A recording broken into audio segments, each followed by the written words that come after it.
buenos días a todos los participantes y vamos a empezar a dar esta charla sobre la ética en la función pública. Vamos a empezar un poco reflexionando en torno a la ética primero que todo, ¿no? Y el ámbito de la ética. Pensamos, por una parte, nos ponemos a preguntar, ¿qué cosa es esto de la ética, no? Bueno, vamos a decir que la ética es de una parte una reflexión. ¿Y qué significa esto? Bueno, es mirar hacia nuestras acciones, es mirar, reflexionar, es decir, es dar un giro hacia el interior de uno mismo, ¿de acuerdo? Para ver si la acción que realizamos es correcta o no. Eso por una parte, ¿no? Entonces, la ética tiene un ámbito de lo que va a ser lo que es la reflexión, y por otro lado vamos a tener también otro ámbito de lo que es la acción, ¿no? Entonces, vamos a ver eso. La ética es, por ello, esta disciplina también filosófica, ¿no? Entre muchas otras, que se va a dedicar a pensar y a reflexionar en torno a las acciones del ser humano, ¿no? Específicamente si la acción que realizamos es correcta o no es correcta, y también, por otro lado, para actuar, ¿no? Y bueno, ¿no? Y reflexionamos pues en torno a las acciones que tomamos, ¿no? Porque tomamos decisiones siempre, es decir, del ámbito de la acción no nos ligamos. Siempre estamos, digamos, evaluando, dándonos cuenta y reflexionando en torno a esto, ¿no? Entonces, por ejemplo, acá tenemos en pantalla a alguien que estornuda, ¿no? Si la persona debe salir o no, ahí lo cuestionamos, ¿no? Siempre estamos evaluando, reflexionando en torno a las acciones de nosotros mismos y, claro, de los demás también, ¿verdad? ¿Sí? Entonces, ¿dónde en realidad encontramos la ética, no? La ética es también una experiencia humana, ¿no? Hemos dicho la ética es una disciplina filosófica, sí, es una rama de la filosofía que se dedica a pensar si la acción es correcta o no. ¿Y dónde la encontramos? Bueno, en toda la experiencia humana, ¿no? Porque no es solamente de la filosofía, sino que la ética es una disciplina y también un accionar que nos implica a cada uno de las personas que existimos, ¿no? O sea, no es solo una disciplina filosófica para filósofos, sino que implica a todos los seres humanos, ¿no? Y la encontramos en sentimientos, por ejemplo, ¿no? Muchas veces sentimientos que podemos llamarle morales, también de indignación ante una injusticia, por ejemplo, ¿no?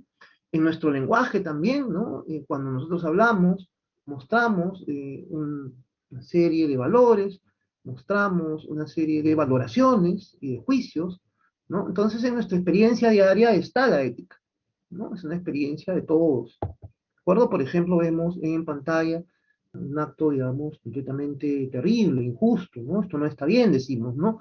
Y valoramos como algo malo, negativo, nefasto, y decimos, esto está mal, ¿no? Nos indigna, ¿no? Entonces, un papel de la ética, además, es el papel de, digamos, poner, digamos, mesura a las acciones, ¿no? Hay cosas que están mal, hay cosas que se pasan, no se pueden tolerar, ¿no? Las acciones violentas, por ejemplo, las acciones desmesuradas que traspasan todo límite de convivencia. Vamos a ver que la ética también implica esta reflexión sobre lo que es la convivencia humana. En realidad, cuando pensamos en ética, pensamos también en reflexionar en torno a nosotros como sociedad y en torno a nosotros como, digamos, camino público, ¿no? Entonces, vemos pues acciones que causan daño injustificado a otras personas y la ética, digamos, es la primera que tiene que levantar un poco la voz y decir un alto, un stop a este tipo de excesos, ¿de acuerdo? Recordamos ahora además que estamos viviendo una situación bastante caótica en el mundo, ¿no? A partir del 2020, el mundo súbitamente cambió y de tener un mundo amplio, pasamos a tener un mundo espacialmente restringido. Los espacios concurridos se volvieron peligrosos. Y nos restringimos y con ello nuestro mundo comenzó a encogerse. No podíamos salir como antes, tuvimos que empezar a trabajar desde nuestras casas y tuvimos que tomar decisiones, y otros incluso tomaron decisiones por nosotros, que decidimos acatar debido a que de no hacerlo, de la manera que se dio en los protocolos, podríamos contagiar a otro o morir irremediablemente. Entonces estamos hablando pues de esta pandemia del COVID-19 que hasta ahora sí ha hecho estragos enormes en nuestro país y en el mundo y también lo sigue haciendo. Pero esto ha marcado, digamos, un hito en varias cosas. Tenemos a este filósofo Aristóteles. Yo quería referirme a él en primer lugar porque Aristóteles, que es un filósofo que escribió muchísimas cosas, sobre muchas cosas, es un filósofo que escribió sobre epistemología, es decir, teoría del conocimiento, escribió sobre lógica, escribió sobre estética, escribió también, por supuesto, sobre ética, ¿no? Y sobre política. Y Aristóteles afirmaba que somos seres sociales, ¿no? Seres de la polis.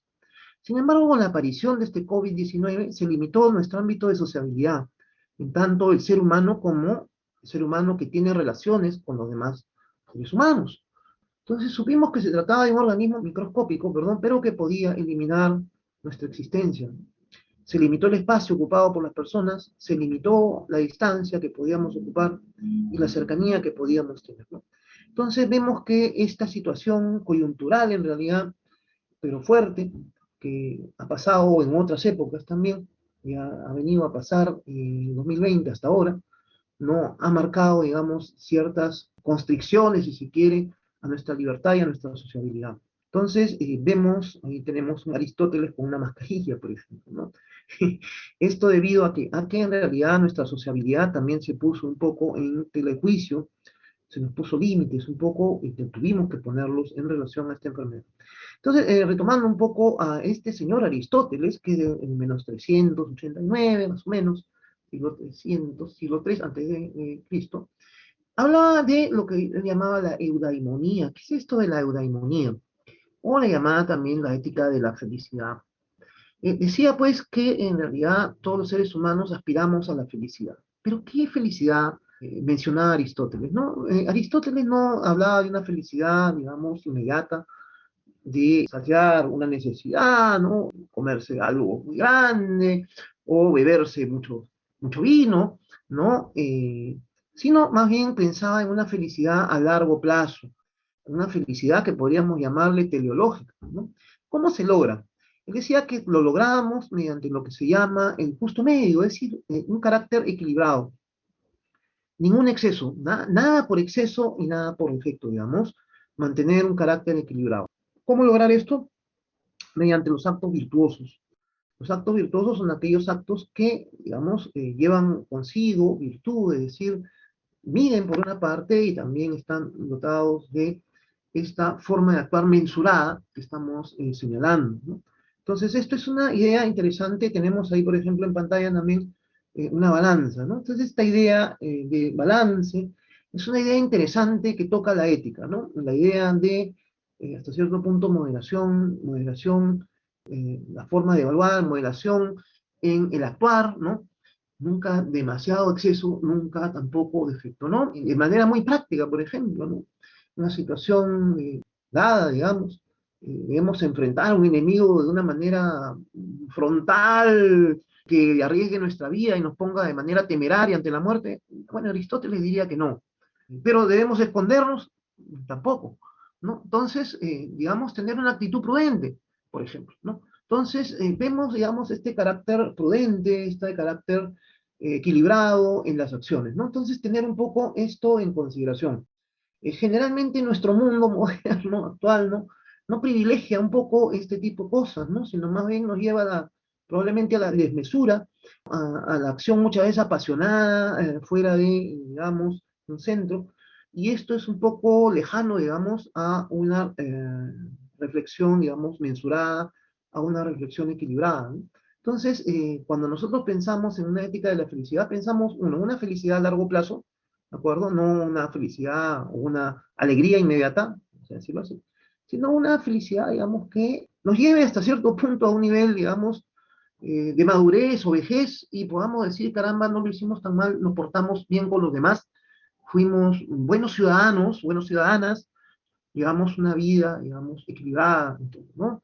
Comportándonos virtuosamente, ¿no? Escuchando a los demás, participando con los demás, debatiendo con los demás. Bien, nosotros actuamos con discernimiento en la ética, ¿de acuerdo? El discernimiento es aquella, digamos, dotación que nos permite evaluar, ¿no? Hacernos un juicio.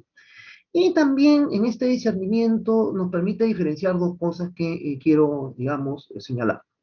Por una parte tenemos el llamado problema ético y por otro lado tenemos los llamados dilemas éticos. qué nos referimos con los llamados problemas éticos? A una situación determinada en la cual nosotros podemos encontrar, digámoslo así, alguna solución a una cuestión identificada como problema ético. ¿Qué podría ser? Veamos, pensemos, por ejemplo, en un alejado pueblo en nuestra patria, lo cual de repente, digamos, en la costumbre, se suele, digamos, el ciudadano, la ciudadana, suelen agradecer un regalito a el servidor, la servidora que los ha atendido.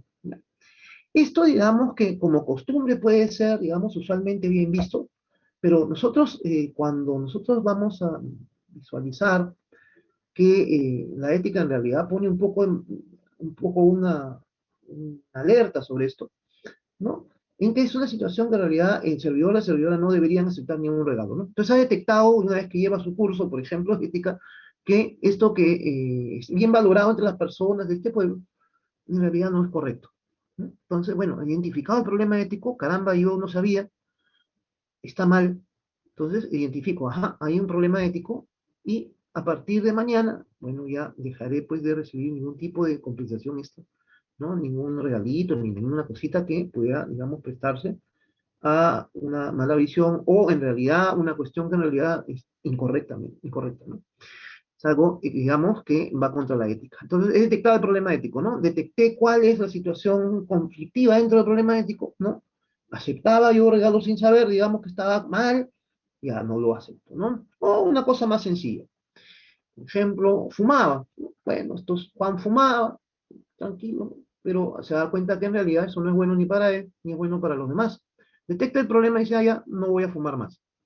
Entonces, ha detectado el problema, entonces el problema ético, eso atenta contra mi salud, contra mi bolsillo, además, contra la salud de los demás, es un problema ético, dejo de fumar, ¿no? Ya. En el caso del dilema ético se plantean dos cosas diferentes, ¿no? Hay una especie de choque entre dos bienes, digamos, bienes en el sentido de dos caminos que se entrecruzan, ¿no? Voy a poner de ejemplo aquel caso del muchacho que se ve obligado a dejar sus estudios y a trabajar para que sus hermanos puedan ir al colegio, ¿no? O acaba su carrera y se pone a trabajar, a estudiar o a trabajar, ¿no? Entonces tiene digamos, estos dos caminos. Si trabaja, satisface las necesidades de sus dos hermanitos, ¿no? Pero si no, si estudia, él acaba su carrera, pero ya no, los chicos, no, sus hermanitos menores, no pueden ir al colegio, ¿no? Entonces se ve Juan en un dilema verdaderamente fuerte, porque hay dos fines que no puede satisfacer al mismo tiempo, ¿no? No puede hacer las mismas cosas, digamos, satisfacer las dos finalidades que se entrecortan. Ahí nos encontramos con un dilema, ¿no? Entonces tienes que tomar un camino u otro camino, ¿no? No puedes seguir los dos caminos, ¿ya? Ahí se da el caso de un dilema ético. Nos vemos enfrentados usualmente también a dilemas éticos, ¿no? No solamente a problemas éticos, sino también a dilemas éticos. Y tenemos que buscarle alguna solución a esto, ¿no? Y tenemos que obrar, tenemos que actuar, como decíamos, ¿no? Porque una cosa es reflexionamos, mediante el discernimiento, pensamos cómo debemos resolver esto y vamos a tomar algún camino. Y lamentablemente, en el caso del dilema ético, cualquier camino que tomemos, a veces nos lamentaremos quizá de no haber tomado el otro, ¿no? O sea, como que no tiene una solución tan clara como en el caso del problema ético, ¿no?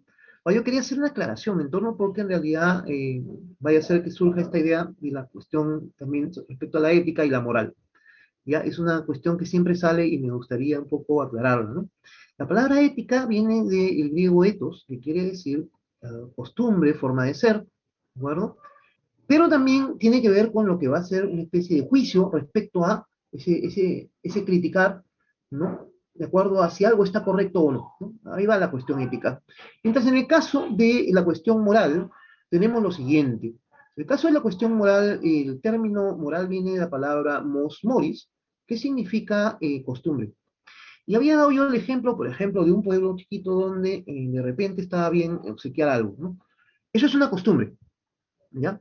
Entonces eso viene por el lado de la costumbre, pero no todas las costumbres que nosotros tengamos necesariamente van a ser buenas, ¿no? Tenemos múltiples costumbres en la sociedad, ¿no? Pero nosotros podemos evaluar si esas costumbres en realidad son correctas o incorrectas, buenas o malas, ¿sí? Entonces, mediante la ética nosotros damos, digamos, una valoración y vamos a decidir por qué lado ir a partir de ese discernimiento ético que estoy mencionando, ¿ya? Es una cuestión que quería, digamos, empezar a tocar ya para que no se me vaya a pasar. Es importante porque estamos justamente estableciendo, digamos, un poco las bases de la cuestión ética en esta conferencia, ¿ya? Aparte de Aristóteles, que es del siglo de menos 300, más o menos, aproximadamente, un poco antes, incluso, tenemos también un filósofo más moderno, que es el filósofo Immanuel Kant, ¿no? Kant no nos habla de una ética de la felicidad. Kant nos habla más bien de la llamada ética del deber. Para Kant, el acto ético es el acto desinteresado, es decir, por puro acatamiento al deber moral. ¿Qué quiere decir esto? Que el mínimo interés en el acto que yo desarrollo malogra el acto ético según Kant, ¿no? Por ejemplo, vamos a dar un ejemplo claro. Si nosotros tenemos al costado, estamos cruzando una pista y vemos una persona con discapacidad que requiere cruzar la pista con nosotros, y yo lo apoyo y lo llevo, este señor, esta señorita, ¿no? Si yo en realidad lo hago para, por ejemplo, que me ponche una cámara, hacer un saludito, sonreír y postularme mañana a algún cargo, ese acto deja de ser un acto ético, según Kant, sino que sería un acto más bien cargado de interés, ¿no? Entonces, para Kant, el acto ético es un acto desinteresado, simplemente por lo que él llama el puro acatamiento a el deber. Entonces, eso es una cosa interesante. Vamos a ver también que este filósofo, que también escribió muchísimo, es uno de, digamos, de los hitos dentro de la filosofía, ¿no? Así como lo fue Aristóteles en su tiempo, también lo fue Kant en su tiempo, ¿no? Son, digamos, filósofos grandes que, digamos, dejan un hito, digamos, en su camino, ¿no? Porque muchos escriben de él o hablan de él, o dejan por lo que dijeron, digamos, las cosas no tan, digamos, hasta cierto punto calmada, ¿no? En filosofía un poco la cuestión crítica es la interesante, digamos, ¿no? En el caso de Kant también mucha gente, digamos, por lo que él dijo, por ejemplo, esto de dar el acto desinteresado es fuerte porque nosotros estamos acostumbrados desde chiquitos, en realidad, desde chiquitas, a que nos digan, ¿no? Si te portas bien, te ganas esto. Si te portas mal, te pasa esto. Entonces estamos actuando hasta cierto punto con un condicionamiento de castigo-premio, ¿no?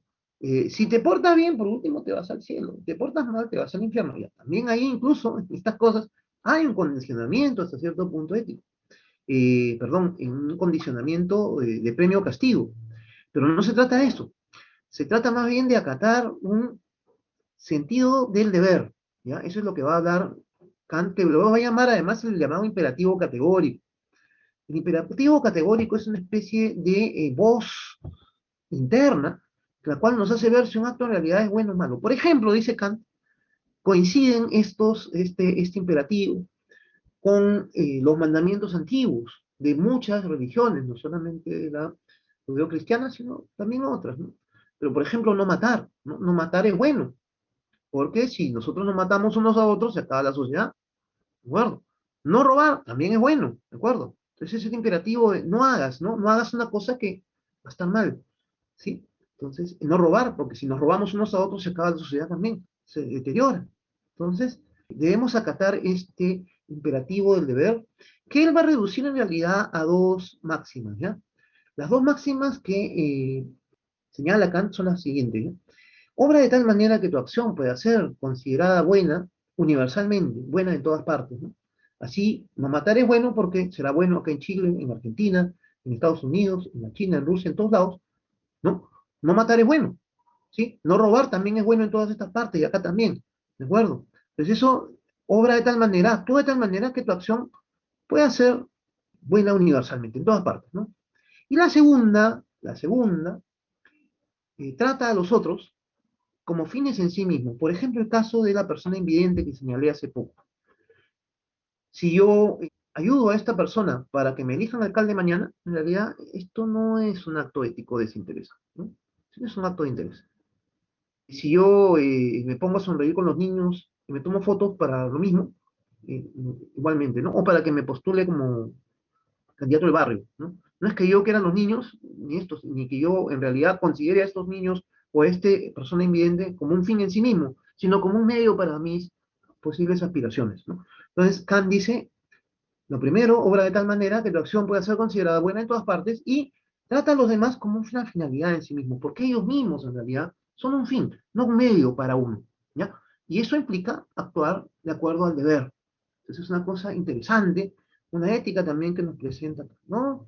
Entonces, un poco la relación entre ética y ciudadanía. Vamos a ver, ¿ya? La pregunta acá, ¿hasta qué punto un esclavo era libre de actuar éticamente? Bueno, el problema del esclavo es que en realidad no era considerado un ser humano, ¿no? Por ejemplo. Entonces, en la antigüedad, en la época incluso de Aristóteles, habían esclavos, ¿no? En la antigüedad hubo personas que no eran consideradas legalmente, además, ¿no? Con ningún valor, ¿no? Eso se va rompiendo felizmente. Y vamos poco a poco y a partir de la ilustración, por eso yo quería un poco fijar un poco en Kant, a partir de la ilustración, que es un poco la época en la cual la población, los ciudadanos, ciudadanas, empiezan a tomar conciencia de sus derechos y sus deberes, se ilustran, es la época de la ilustración justamente, ¿no? En la cual también empiezan pues a tomar esta conciencia de la dignidad del ciudadano, la dignidad de la ciudadana, ¿no? Y el valor de esa ciudadanía, ¿no? Una ciudadanía crítica, además, consciente, ¿no? Entonces, ¿hay una relación entre ética y ciudadanía? Sí la hay.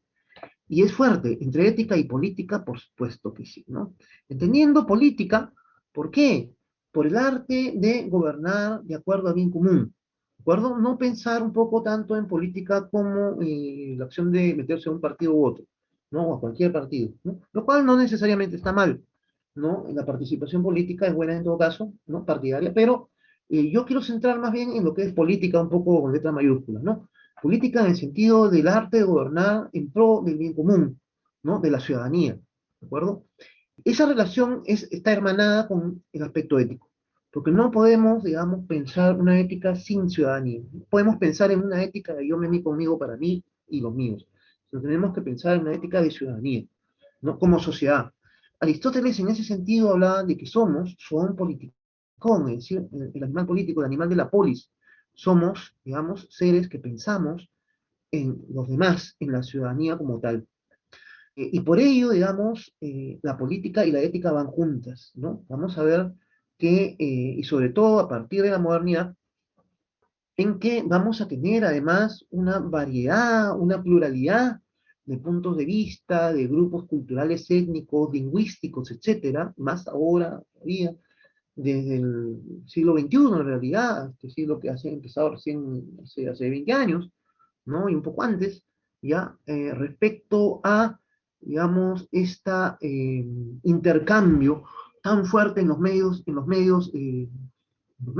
tanto de comunicación como en los medios internéticos, ¿no? Cibernéticos, que nos permite, por ejemplo, incluso accionar desde nuestros propios hogares, no necesariamente estar en un foro presencial, sino desde cualquier parte del mundo que nos conectemos a un terminal de computadora, podemos estarnos observando, escuchando una conferencia, interactuando, etcétera, ¿no? Ahorita estamos un poco restringidos por esto del COVID, ¿no? Pero en realidad ha habido un fuertísimo intercambio, ¿no? Se ha dado un fuertísimo intercambio y hemos tomado conciencia hasta cierto punto de nuestra sociedad, de nuestro mundo, en realidad, un mundo interconectado, ¿no? Entonces pensamos ya en la cuestión de los estados democráticos, pensamos ya en los principios y valores que nos mueven en nuestro estado democrático, ¿no? Que justamente es la interacción de los diversos ciudadanos en la polis, ¿no? En el accionar político en el sentido macro, ¿ya? ¿Sí? Entonces, pensamos también en los aspectos de dignidad del ser humano, por ejemplo, ¿no?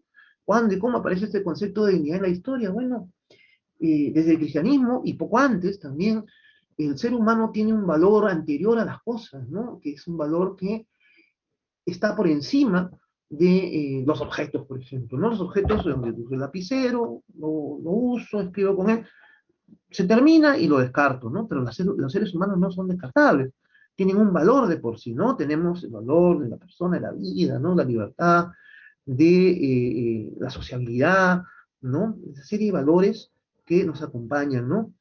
Y estar ahí, ¿no? ¿Qué relación tiene el concepto de dignidad, por ejemplo, con los principios de igualdad, libertad y justicia? Por ejemplo, en la época de Kant, y refiero nuevamente a él, en esta época saltan muchos de estos valores que van a moldear hasta cierto punto nuestro accionar como sociedad. Nosotros cuando digo nosotros, la República del Perú, nuestro Estado que este año está, digamos, de cumpleaños, cumple 200 años, el 28 de julio, vamos a celebrar en realidad, ¿qué cosa, no? 200 años de una nueva forma de mirar el mundo. ¿Cuál fue esta nueva forma de mirar el mundo, no? Es una forma que exaltó hasta cierto punto los valores de libertad, igualdad, ¿no? Fraternidad, justicia, ¿no?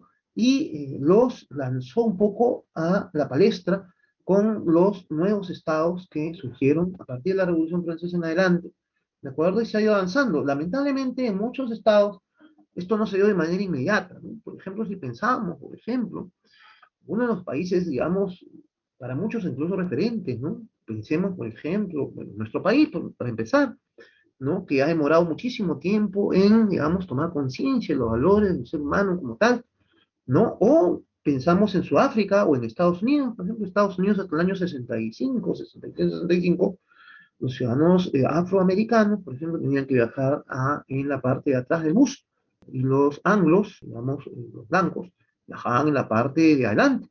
O sea, tenían una ciudadanía de segundo nivel, y estábamos hablando ya del siglo XX. Entonces, ¿qué pasó? Tuvieron que avanzar, replantear una serie de cosas, ¿no? En su accionar ciudadano para, digamos, realizar una especie, pues, de valoración civil de los derechos civiles de todas estas personas que estaban siendo relegadas en el Perú de la misma manera, ¿no? Mucho tiempo vivimos, digamos, con la carga y la herencia del virreinato, pese a que ya estar, digamos, liberados por San Martín y el Ejército Libertador. Esto lo pueden ustedes ver en cualquier libro de historia, ¿no? Pero nos hemos demorado muchísimo, digamos, en reconocer a las personas, a la diversidad, a la pluralidad, digamos, de ciudadanos como tales, ¿no? Y hemos tenido mucho una cultura eurocentrista, muy centrada, digamos, en la visión eurocéntrica, ¿no?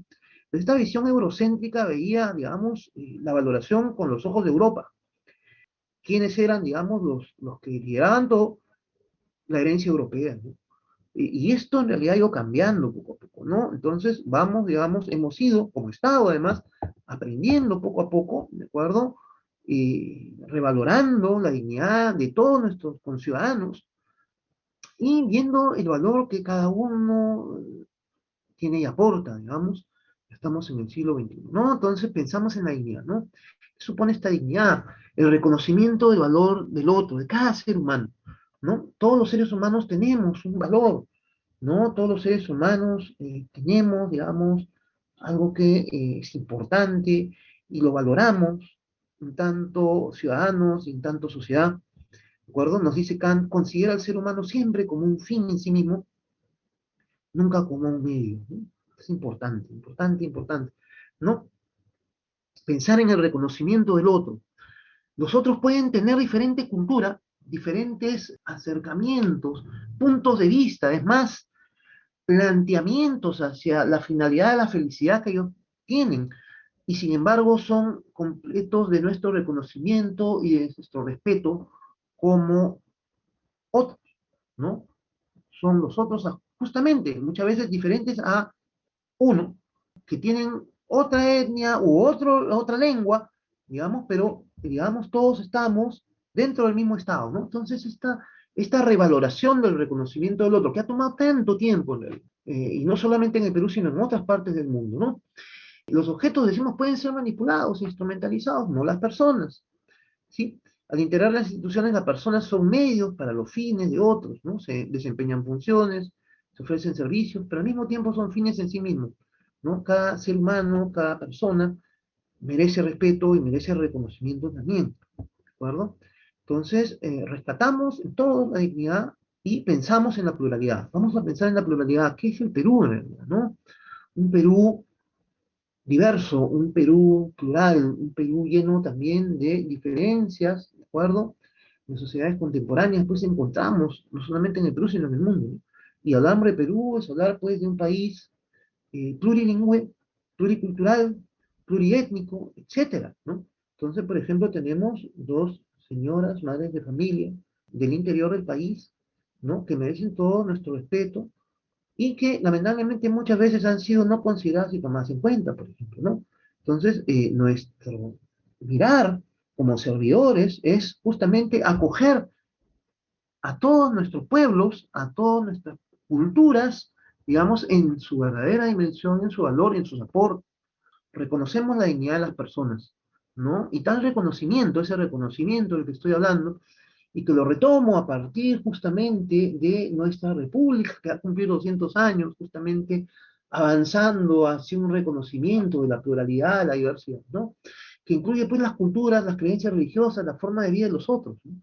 Si no reconocemos, digamos, esto en realidad no estamos reconociendo a nuestro Perú. Somos muchos, muy variados, ¿de acuerdo? Y todos merecemos la dignidad y el reconocimiento debido. Bien, entonces es una necesidad fundamental. No en las sociedades contemporáneas, el reconocimiento se ha vuelto una necesidad fundamental. Si ustedes tienen además ocasión de salir del Perú en un momento, van a notar las diversas culturas, ¿no? Cuando uno llega a los aeropuertos, por ejemplo, me encuentra una serie pues, de personas que tienen unos turbantes muchas veces, o que tienen unas vestimentas que son muy variadas, ¿no? Entonces, cuando uno, por ejemplo, a veces pisa otro continente y ve, caramba, esto no era así antes, ¿no? Y ha cambiado. ¿Qué ha pasado? Se ha vuelto plural, se ha vuelto pluricultural, y el mundo se ha vuelto así, y el mundo también ha cambiado en ese sentido, ¿no? Y bien que sea así, ¿no? Ya en realidad estamos en ese sentido avanzando, ¿no? Ya la cultura no es homogénea tampoco, ¿no? Es interesante de ver, ¿no? Vemos que hablamos de una ciudadanía plural, ¿no? Y hay una relación, repito, entre ética y ciudadanía, que todos debemos ejercer además nuestros derechos ciudadanos, nuestros deberes también ciudadanos, ¿no? ¿Sí? Una pregunta ética, ¿qué debemos hacer en cada caso cuando en el marco de la función pública presenciamos un acto que atenta de alguna manera contra la dignidad humana? Bueno, lógicamente denunciarlo, lógicamente actuar, ¿no? Y siguiendo los criterios de justicia y las leyes y las reglas, todo aquello que conlleve, digamos, a un acto digamos, dentro de lo correcto, ¿sí? Importante, ¿no? Entonces hablamos de un pluralismo razonable, ¿no? Que con el transcurso del tiempo hemos ido ganando. Como decíamos en las sociedades antiguas, no era así, ¿no? En el virreinato teníamos que habíamos clasificado a las personas por raza, ¿no? Se había clasificado a las personas por raza, digamos, incluso habían dos repúblicas, una de españoles y una india. Eso ya se abolió a partir del Ejército Libertador de San Martín, se abolió, ¿no? Se ha ido caminando poco a poco con muchos, digamos, empellones, como diríamos por ahí, para ir logrando en realidad avances que impliquen la aceptación y la participación, ¿no? Eso ha costado mucho tiempo en realidad, ¿no? Y mucho dolor en muchos casos. Entonces hay diversos grupos y existen diversas visiones culturales y religiosas del mundo. Es verdad, ¿cómo convivir en sociedades así es posible? Sí, es posible y además es necesario, ¿ya? Porque si no lo hacemos, caemos en una serie de trampas en realidad difíciles de superar como ciudadanía, como país, ¿no? Entonces lo que tenemos que llevar a cabo es, ¿qué cosa? El reconocimiento de los otros, ¿no? El reconocimiento del otro, el reconocimiento de la otra, de los demás, en su lengua, en su cultura, en su diversidad, incluso, ¿de acuerdo? ¿Sí? Entonces, se ha ido poco a poco, además, ganando en ese sentido en la humanidad dichos derechos. Hay un pluralismo razonable, digamos, ¿no? El pluralismo enfatiza la diversidad de maneras de entender la vida humana, ¿no? Se requiere de un pluralismo que posibilite la convivencia entre las personas que podemos llamar razonables, ¿no? ¿Qué ideas comunes o reglas de juego deberíamos compartir los que somos diversos si queremos convivir? Bueno, una de ellas que somos iguales en dignidad y derechos, ¿no? Hay muchos grupos en la vida social, ¿no? Vamos a pensar las personas que piensan vamos a dar un ejemplo, en la música criolla y sus exponentes, otros en la música andina y sus exponentes, otros en la música un poco más moderna, alguna un poco no tan autóctona, ¿no? Entonces, pero todos tienen sus metas de felicidad como grupos, todos tienen sus propuestas y todas son dignas de ser llevadas a cabo digamos, escuchadas. ¿Quién va a tomar un poco ese rol, digamos, de acoger a todos? Bueno, vamos a ver qué es el Estado, ¿de acuerdo? ¿Qué entidad puede proteger y garantizar que se ejerzan los derechos de los ciudadanos y se cumplan sus deberes? Pues el Estado. ¿Y quiénes somos en realidad los que vamos a ser, hasta cierto punto, agentes del Estado, representantes de este Estado? Los servidores y servidoras, ¿no? Entre los ciudadanos de regímenes democráticos se reconocen en iguales en derechos y deberes, ¿de acuerdo? Entonces, el Estado se propone acoger a todos y todas, digamos, en sus diversas propuestas, en sus diversas metas y en sus diversas propuestas, de felicidad que lo ponen, digamos, como modelo a seguir, ¿no? Y ahí hay que modular, ahí hay que, digamos, escucharnos unos a otros, participar, intercambiar, ¿de acuerdo? Y acoger, ¿no? Ese es el papel del Estado. ¿Dónde es el límite? Bueno, donde hay, sí, en pluralismo razonable, se acaba así cuando empieza, digamos, el carácter, sí, del ámbito de violencia, ¿no? Cuando sale un grupo, por ejemplo, que se dice, no, nosotros somos los únicos, los otros no valen, ¿ya? Y hemos tenido lamentables casos de esto también en el Perú, triste recordación, entonces que dicen, no, nosotros somos los únicos, ¿no? Entonces eso tampoco es, ¿no? Eso no se puede tolerar, digamos. Es el límite de la tolerancia, digamos, razonable, ¿no? En el cual en realidad todos debemos participar, plantear nuestras propuestas, ejercitar nuestros derechos, ¿no? Como grupo, como individuo, como ciudadanía, ¿no? Pero, digamos, con el límite siempre de no violentar a nadie, ¿no? Y no, digamos, esos mínimos que decimos, ¿no? ¿Se acuerdan cuando hablábamos al principio? La ética pone límites. ¿A qué pone límites? Bueno, los excesos, justamente. Y regreso con esto un poco a esa idea aristotélica de limitar un poco en el sentido de equilibrar, buscar una equidad, buscar un equilibrio, no una desproporción, ¿no? Siempre buscar un equilibrio en, digamos, el accionar, ¿no? Muy bien, y ya habiendo un poco dado una especie de recorrido, hablando de la ética en general, hasta ahora hemos hablado un poco de dos éticas, ¿no? Dos teorías éticas y de un poco la ética en general, diferenciando un poco la ética de lo que es moral, un poco hablando del problema ético y el dilema ético, y pensando en Aristóteles y en Kant. Bueno, y en realidad la ética que nos toca a todos como ciudadanos, a todos como participantes y seres humanos en realidad de esta sociedad, es un poco la ética macro. La ética de padre de familia, de madre de familia, de hijo, de hija, ¿no? De vecino, de vecina, de participante en la sociedad. Esa es la ética que nos toca a todos, ¿no? La ética macro, digamos, la ética en grande, ¿sí? Pero ya a finales, un poco más allá de los 60, surgen en el mundo, digamos, ya preocupaciones más específicas respecto a la ética, ¿no? Y van a surgir un poco las llamadas éticas aplicadas. Las éticas ya más específicas, específicamente dadas a lo que son, digamos así, éticas en concreto, en ámbitos específicos. Por ejemplo, pensamos en la ética periodística, ¿no? Hay cosas que se deben hacer y que no se deben hacer, por ejemplo, ¿no? O en la ética de los biólogos, hay cosas que si bien se investigan, hay cosas que pueden ser muy cuestionables. De repente la cuestión de la clonación no es tan buena, ¿no? Puede significar un avance por un lado, pero de repente se puede hacer excesos por otro, ¿no? Entonces hay una ética de la biología, por ejemplo, hay una ética del periodismo también, por ejemplo, hay una ética del deporte, ¿no? Yo no puedo entrar a la cancha y faulear al otro, no puedo entrar a la cancha y haberme tomado alguna sustancia para superar a los demás, no puedo, ¿no? Hay éticas, digamos, ya específicas, ¿no? Entonces, en la ética, en el deporte también hay pues reglas, hay límites, ¿no? Entonces, son éticas específicas ya, no solamente la ética macro, ¿no? De ciudadanos, sino ya la ética, digamos, en una determinada área de, digamos, laboral o gremial, etcétera, ¿no? La ética médica, ¿no? Y también así tenemos la ética de la función pública, digamos, para los servidores públicos, ¿no? Funcionarios públicos, funcionarias públicas, ¿de acuerdo? Que son la ética aplicada, la ética de la función pública, ¿no? Que tiene en realidad un origen bastante reciente, ¿no? Que, como señalo, a partir más o menos de los finales de los 60, 70 ya, ¿no? Surge la ética también de la función pública, pensando en la ética que debe tener el servidor o la servidora, el funcionario o la funcionaria del Estado, ¿no? Para los fines del servicio a la ciudadanía. Entonces, esta ética de la función pública, ¿no? El Estatuto de la Ética Aplicada, dado ciertos principios generales comunes, se trata de descubrir en los distintos ámbitos cómo se modulan estos principios, ¿no? Pensamos un poco en el ámbito, digamos, tomando como metáfora la música, y es como una melodía con diferentes versiones, ¿no? Es interesante, tenemos un cuadro acá en el violonchelista, por ejemplo, ¿no? Que nos hace pensar un poco en eso.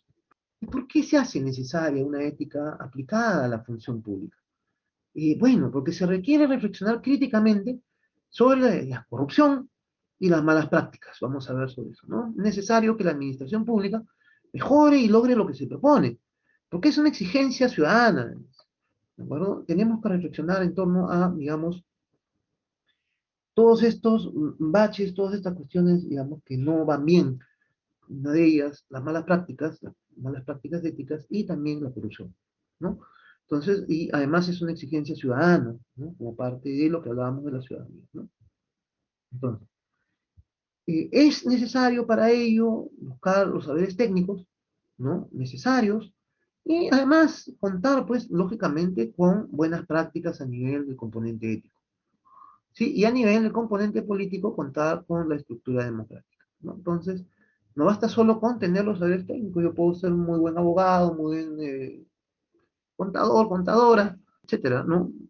Maestro, etcétera, pero si no tengo, digamos, los límites claros de la ética, las buenas prácticas de la ética, hay problemas. Si tampoco tengo clara mi estructura democrática, también hay problemas, ¿de acuerdo? Entonces tenemos que, en cierto sentido, en la administración pública, tener esto muy claro, ¿no? La ética de la función pública requiere tener los saberes, por una parte, pero tenemos que tener en claro los componentes éticos y también los componentes políticos bien claros. Y actuar, digamos, en consecuencia con todo ello. Entonces, la ética de la función pública, tenemos, por ejemplo, también, además, no solamente, bueno, ese mandato, digamos, de cumplir en la ética macro, de ser buen ciudadano, ¿no? La legislación, por supuesto, la constitución y las leyes, sino además también tenemos, digamos, en la ética aplicada, también legislación, como por ejemplo la ley del Código de Ética, la 27815, el artículo 4, que nos habla acerca de la ética de la función pública, ¿no? Y ahí pensamos en quién es, pues, servidor, servidora, ¿no? Se considera, un poco tomando a colación esta legislación, que se considera como empleado público a todo funcionario o servidor de las entidades de la administración pública, en cualquiera de los niveles jerárquicos, sea este nombrado, contratado, designado, de confianza o electo, que desempeñe actividades o funciones en nombre del servicio del Estado, ¿no? Entonces, sí, consideramos como empleado público, empleada pública, todo funcionario o servidor de las entidades de la administración pública, en cualquiera de los niveles jerárquicos, sea este nombrado, contratado, designado, de confianza o electo, que desempeña actividades o funciones en nombre del servicio del Estado. Bien. Y la ética es transversal a todos ellos. No hay porque yo soy nombrado, no cumplo mis deberes. No hay porque yo soy contratado, no sigo mis deberes. No hay porque como soy de confianza y ya estoy exonerado de cualquier cosa, de ninguna manera. ¿Ya? La ley, en realidad los reglamentos nos consideran a todos como servidores públicos, ¿ya? Y que actuamos en realidad a nombre del Estado. Y esto incluye una doble responsabilidad, vamos a ver, ¿de acuerdo?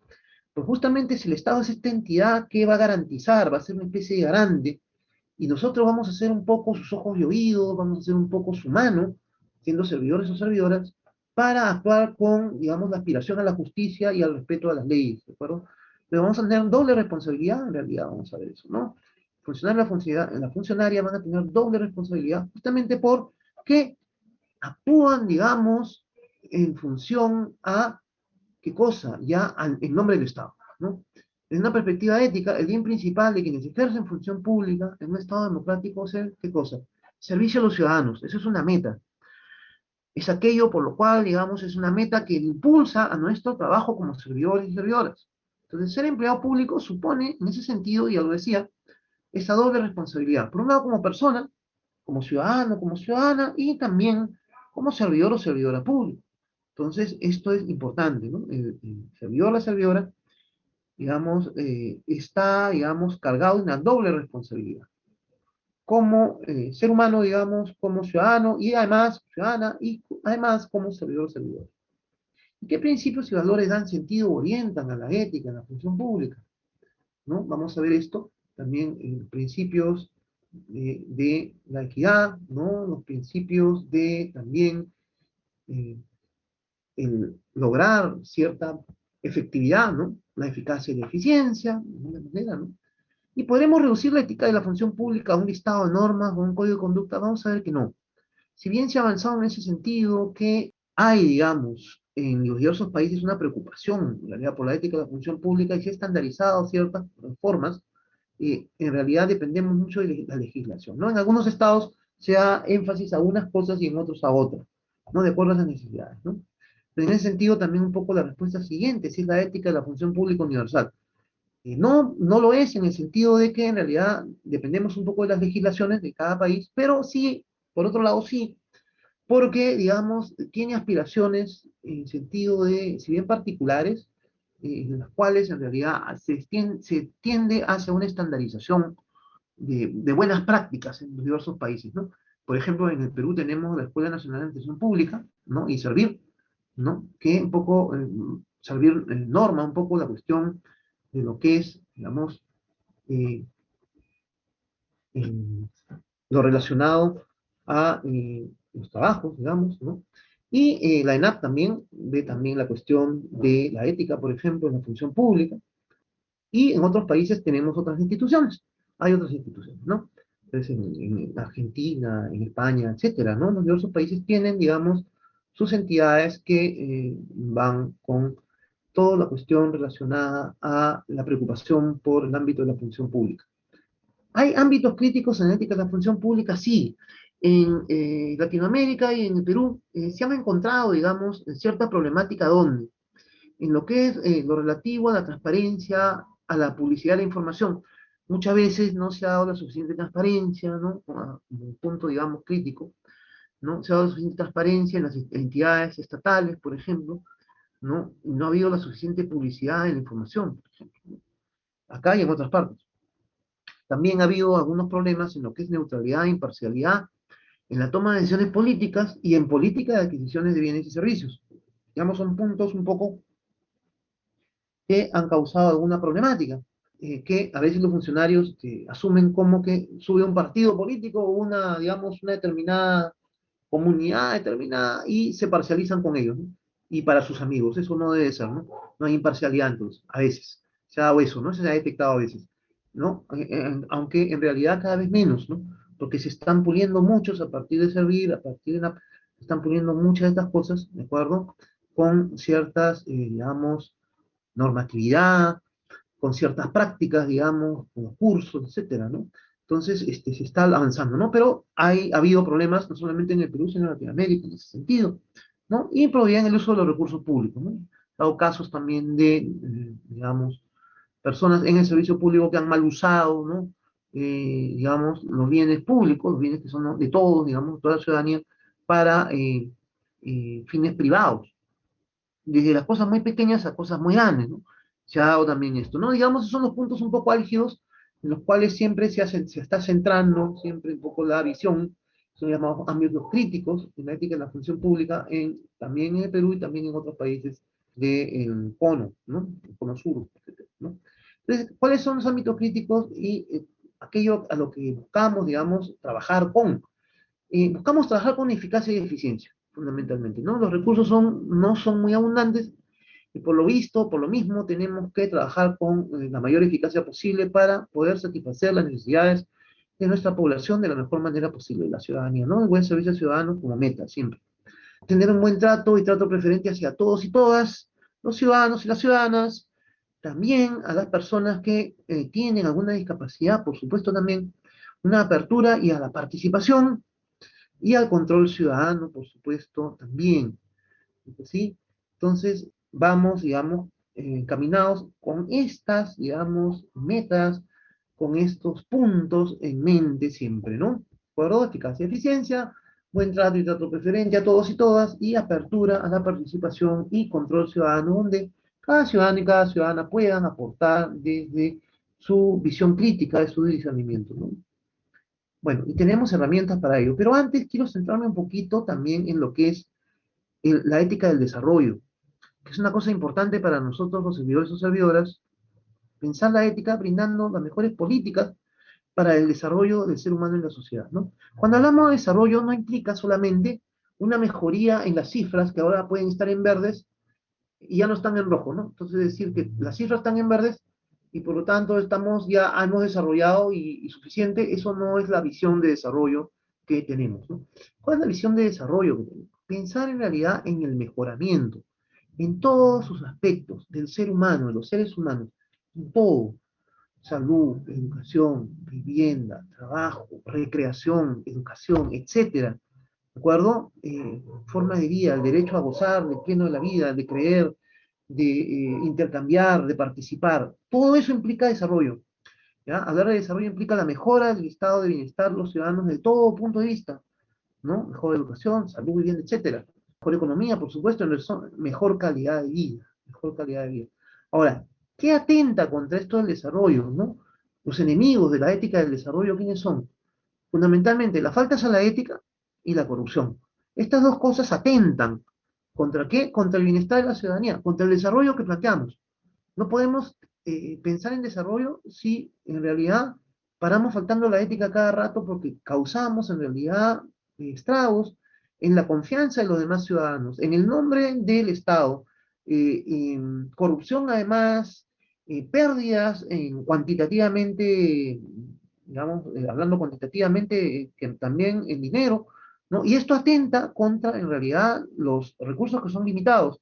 Entonces, al pensar en los recursos limitados y que debemos darles la mejor vía para realizar, digamos, el desarrollo de toda la ciudadanía, las faltas a la ética y la corrupción son el enemigo mayor, ¿ya?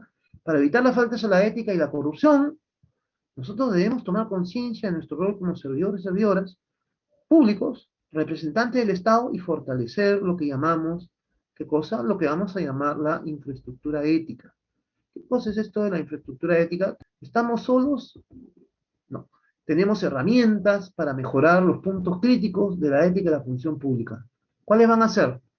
Vamos a tener mecanismos de control por una parte, mecanismos de orientación por otro lado, y además mecanismos de gestión. Vamos a centrar un poco en eso, ¿no? Entonces, habiendo visto que en realidad aquellos puntos, digamos, que atentan contra la ética del desarrollo y atentan a su vez contra la ciudadanía, ¿no? Que son las faltas a la ética y la corrupción, tenemos también herramientas o infraestructura ética que nos permite enfrentar esta problemática. Mecanismos de control, mecanismos de orientación y mecanismos de gestión, ¿no? Dentro de los mecanismos de control, pensamos en el marco legal, que haya, digamos, una legislación que, digamos, contemple las situaciones donde se pueda violentar la ética en el ámbito público. Mecanismos de rendición de cuentas también, por supuesto. Mecanismos de participación y escrutinio público, ¿no? Entonces, en el ámbito del control, estas son un poco nuestras herramientas.